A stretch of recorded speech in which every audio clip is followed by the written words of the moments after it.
శ్రీమాత్రే నమ. జయ గురు దత్తాత్రేయ నమ.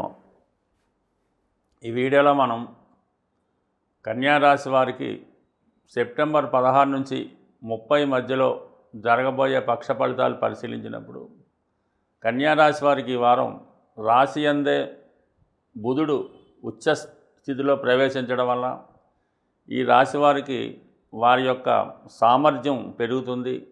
ఆలోచన శక్తి, జ్ఞాపక శక్తి విపరీతంగా పెరగడం వల్ల కొత్త కొత్త ఆలోచనలు వస్తూ ఉంటాయి. కొత్త కొత్త నిర్ణయాలు తీసుకోవడం కూడా జరుగుతూ ఉంటుంది. అలాగే మీరు స్వతంత్రంగా ఎదగాలనే ప్రయత్నం చేస్తుంటారు. మీకు మీరే కొన్ని నిర్ణయాలు తీసుకొని దాన్ని అమలు చేయడం వల్ల చాలా వరకు లాభం పొందే అవకాశం ఉంది. అంటే మిమ్మల్ని మీరు అభివృద్ధి చేసుకునే ప్రయత్నం చేస్తారు. ఈ ప్రయత్నంలో ఎవరి సహకారం లేకుండా మీకు మీరే నిర్ణయాలు తీసుకొని ఇంప్రూవ్మెంట్ అవ్వడానికి అవకాశం ఉన్నది. దాంతో రవి కూడా రాశిలో ప్రవేశించి ఈ బుధాదిత్య యోగ ప్రభావం వల్ల అటు విద్యార్థులకి ఉద్యోగస్తులకు కూడా చాలా గొప్ప గుర్తింపు రావడం జరుగుతుంటుంది. అలాగే వాళ్ళకి ఏదైనా స్కాలర్షిప్ రావడం కానీ, ప్రభుత్వ పథకాలు అనుకూలంగా రావడం కానీ, ప్రభుత్వ సర్వీసులో ప్రవేశించడానికి తగు విధమైన క్వాలిఫికేషన్ రావడం కానీ, ఇవన్నీ వాళ్ళు సాధించడం వల్ల వీళ్ళకి ఏదైనా ప్రభుత్వ పరంగా అనుకూలత రావడం జరుగుతూ ఉంటుంది. దాంతో ధనస్థానంలోకి కుజగ్రహం రావడం జరిగింది. అంటే అష్టమాధిపతిగా కుజుడు కుటుంబ స్థానంలో ధనస్థానంలోకి రావడం వల్ల మీ కుటుంబంలో ఒకరికి ఏదైనా ఉద్యోగం రావడం వల్ల కానీ, ఏదైనా కాలేజీలో సీటో లేదంటే వివాహం జరగడం వల్ల వారు కుటుంబానికి దూరంగా వెళ్ళవలసి ఉంటుంది. అయినప్పుడు కూడా కుటుంబం యొక్క ఆదాయం పెరుగుతూ ఉంటుంది.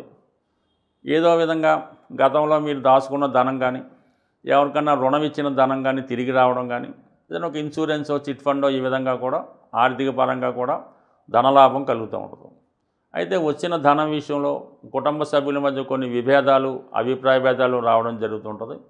కొన్ని సందర్భాల్లో మీరు ఏదైనా ఒక స్థిరాస్తి అమ్మడం వల్ల కానీ, ఏదైనా ఫిక్స్డ్ డిపాజిట్ లాంటిదో ఇన్సూరెన్స్ రావడం వల్ల ఇటువంటి ప్రాబ్లమ్స్, గొడవలు కుటుంబ సభ్యుల మధ్య రావడం, ఆర్థిక సంబంధించిన విషయాల్లో రావడం జరుగుతూ ఉంటుంది. దీన్ని కొద్దిగా క్యాలిక్యులేటెడ్గా నిర్ణయించుకొని ఎవరిది వాళ్ళు సర్దుబాటు చేసుకోవడం మంచిది. బట్ ఏదైనా ఆర్థిక విషయాల్లో ఈ రాశి వారికి కొన్ని ఇబ్బందులు ఎదుర్కోవడం జరుగుతూ ఉంటుందండి. మీరు కూడా కొద్దిగా కఠినంగా వ్యవహరించడం వల్ల, ఉన్నట్టు యథార్థంగా మాట్లాడడం వల్ల చాలా వరకు మీరు కుటుంబ సభ్యుల నుంచి కొన్ని విమర్శలు ఎదుర్కొనే అవకాశం ఉంటుంది. కాబట్టి దాన్ని జాగ్రత్తగా పరిష్కరించుకునే ప్రయత్నం చేయండి. ఖచ్చితంగా పరిష్కరించుకుంటారు కూడా. ఎందుకంటే రాశిలో బుధుడు, రవి ఉండడం వల్ల నిజాయితీగా వ్యవహరించి ఎవరికి ఇవ్వవలసింది వాళ్ళకి ఇవ్వడం జరుగుతూ ఉంటుంది.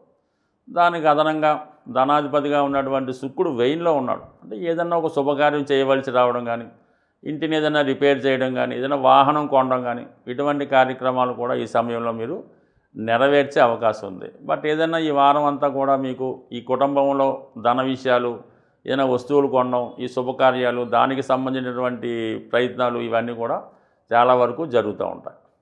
ఇక మామూలుగా మిగతా గ్రహాల స్థితి చూసినప్పుడు కొంతవరకు రాహు 6వ స్థానంలో ఉండడం వలన మీకు ఎటువంటి ఆర్థిక లావాదేవీలు ఉన్నా, బంధువులతో విరోధాలు ఉన్నా చాలా వరకు అవి సమసిపోతాయి.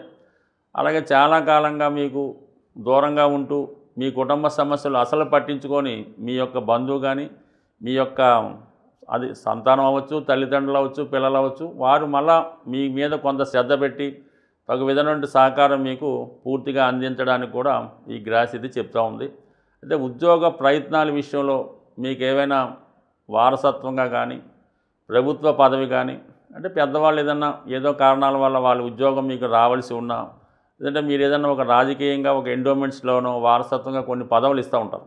అటువంటిది ఏమైనా రావాల్సి ఉంటే ఈ ప్రయత్నం మీరు చేయడం వల్ల కంపల్సరీగా మీకు ప్రభుత్వానికి సంబంధించినటువంటి పదవి కానీ, ఒక నామినేటెడ్ పోస్ట్ కానీ, ఒక వారసత్వ ఉద్యోగం లాంటిది ఈ సమయంలో వచ్చే అవకాశం ఉంది. అలాగే ఎవరైనా కొంతవరకు ఈ సమయంలో ప్రభుత్వ ఉద్యోగం కొరకు, అంటే ఏదైనా ఉన్నత స్థాయి ఏదో గ్రూప్ 1 సివిల్సో అటువంటి ఉద్యోగానికి ఎవరైనా ప్రయత్నాలు చేస్తున్న వాళ్ళు ఈ సమయంలో మళ్ళీ మీరు కొత్తగా ఇవన్నీ పాతవన్నీ పక్కన పెట్టి కొత్తగా ప్రయత్నం చేయడం వల్ల మీలో టాలెంట్ ఇప్పుడు గతంలో కన్నా టాలెంట్ పెరగడం, కొత్త అనుభవం రావడం, ఇటువంటి అవకాశాల వల్ల మీకు ప్రభుత్వంలో ఉద్యోగం కానీ, అలాగే మీకు మీరు ఒక ప్రభుత్వ పదవి సాధించడానికి కూడా చాలా వరకు ఇది అనుకూలంగా ఉంది. సాధారణంగా గురువు చతుర్థాన్ని వీక్షించడం, శని భగవానుడిని వీక్షించడం, ఇవన్నీ కూడా కొంతవరకు ఏదైనా ఒక కొత్త గృహ నిర్మాణం చేసుకొని కానీ, ఏదైనా ఇల్లు స్థిరాస్తి కొనుక్కోవడం కానీ, ఒక వాహనం కొనుక్కోవడం కానీ, మొత్తం మీద ఏదైనా స్థిరాస్తి మీద కానీ, వాహనం మీద కానీ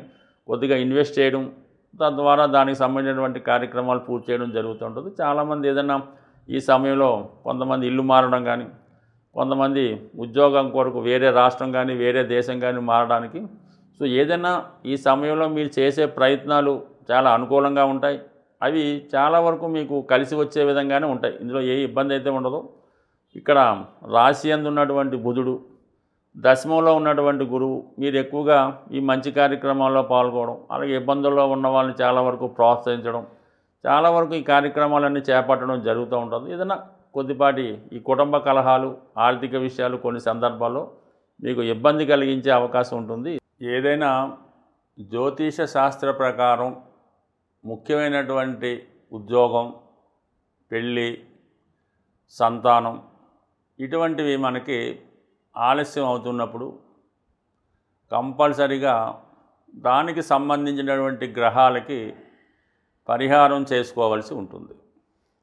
ఇప్పుడు ముఖ్యంగా వివాహం, సంతానం ఈ రెండిటికి పరిష్కారం చేసుకోవాలనుకున్నప్పుడు సులభంగా మీ యొక్క జన్మ జాతకంలో 5వ స్థానాధిపతిని తెలుసుకోవాల్సి ఉంటుంది.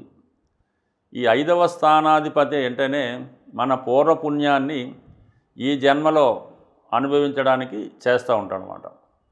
మనకి అసలు పుట్టినప్పుడు జన్మజాతకంలో ఈ పంచమ స్థానం, పంచమాధిపతి బలహీనంగా ఉన్నప్పుడు మనకి పెద్దగా పూర్వపుణ్యం లేదని, దాన్ని బట్టి ఈ జన్మలో ఏదైనా పుణ్య కార్యక్రమాలు చేసి పుణ్యం సంపాదించుకుంటే తప్ప అదృష్టవశాత్తు పెద్దగా ఏమీ కలిసి వచ్చేది ఉండదు. కాబట్టి కంపల్సరిగా ప్రధానంగా మరి ఈ సంతాన విషయంలో అంటే పెళ్ళి కంపల్సరీ, ఇది ధర్మ కార్యక్రమం కాబట్టి అసలు వివాహం అన్నదే సంతానం కొరకు, సత్సంతానం. కానీ మన పెద్దల్ని పుణ్యలోకాలకు పంపించడానికి ఈ వివాహం అనే సంకల్పాన్ని పెట్టడం జరిగింది. ఈ వివాహం జరగకపోయినా, వివాహం అయి పిల్లలు కలగకపోయినా మరి మీ జాతకంలో పూర్వపుణ్య స్థానాధిపతి తీసుకొని, ఆ పూర్వపుణ్య స్థానాధిపతి ఏ పాపగ్రహంతో కలిసి ఉన్నాడా, లేదంటే ఏదన్నా ఇంకొక శుభగ్రహంతో కలిసి ఉన్నాడా అన్నది తెలుసుకొని, ఆ కలిసి ఉన్నటువంటి పాపగ్రహానికి మనం కంపల్సరిగా పరిహారం చేసుకుంటూ మన పూర్వపుణ్య స్థానానికి సంబంధించినటువంటి గ్రహానికి కూడా పరిహారం చేసుకోవాల్సి ఉంటుంది. అంటే పూర్వపుణ్య స్థానాధిపతి, పంచమాధిపతి బలం చెందాలంటే దానం రూపంలో దాన్ని ఇంప్రూవ్ చేసుకోవాల్సి ఉంటుంది. అంటే అది భూదానమా, గోదానమా, సువర్ణదానమా, ఏదన్నా సరే మీ యొక్క స్థాయిని బట్టి పంచమాధిపతికి దానం రూపంలో బలం చేసుకుంటే పూర్వపుణ్యం జనరేట్ అవుతుంది. అయితే దానికి ఒక పాపగ్రహం చూసినా, ఒక పాపగ్రహం కలిసి ఉన్నా ఆ పాపగ్రహానికి పరిహారం చేయాలి. అంటే దానికి దానం రూపంలో కాకుండా ఆ గ్రహానికి జపం చేయించడం వల్ల కానీ, లేదంటే ఆ గ్రహానికి సంబంధించినటువంటి దేవతని ఆరాధించి హోమం, అంటే జపంతో పాటు జపము, దానం, తర్పణం, హోమం ఇవన్నీ చేయించుకోవడం వల్ల ఆ గ్రహం సంతృప్తి చెంది మీకు శీఘ్ర ఫలితాన్ని ఇవ్వడం జరుగుతూ ఉంటుంది. అంటే దీనికి ఇంకా సులువైన టెక్నిక్గా మనం తెలుసుకోవాలనుకుంటే, ఏదైనా మనకి ఒక పాపగ్రహ ప్రభావం జలతత్వ రాశిలో పడినప్పుడు, అభిషేకం ద్వారా అగ్నితత్వ రాశుల్లో పడినప్పుడు హోమం ద్వారా ఈ పరిహారం చేసుకోవడం వల్ల మరింత తొందరగా ఆ పరిహారం మనకి లభించే అవకాశం ఉంది. అయితే నేను చెప్పినటువంటి ఈ రెమెడీ కొద్దిగా జ్యోతిష శాస్త్ర పరిజ్ఞానం ఉన్న వాళ్ళకి అర్థమవుతుంది. ఇక సాధారణ వాళ్ళ యొక్క జ్యోతిష్కుని చూపించుకొని తగు విధంగా ఈ పరిహారం చేసుకోవడం వల్ల ఒకవేళ జరగకపోయినా ఏం లేదు, మీరు ఏదన్నా పంచమ స్థానాధిపతి, పంచమ స్థానం ఈ పూర్వపుణ్యాన్ని ఇంప్రూవ్ చేసుకుంటే అటు స్త్రీలకు సౌభాగ్యయోగం, మగవారికి అదృష్టయోగం అన్నీ కూడా సమకూరుతూ ఉంటాయి. దానివల్ల ఏంటంటే సరైనటువంటి జ్యోతిష్కుడి వద్ద జాతకాన్ని చూపించుకొని దానం రూపంలోనే ఈ పంచమాధిపతిని ఇంప్రూవ్ చేసుకుంటే మీ యొక్క పూర్వపుణ్యం జనరేట్ అయ్యి ఈ జన్మలో జరగవలసినటువంటి ముఖ్యమైన కార్యక్రమాలు జరిగే అవకాశం ఉంది. స్వస్తి.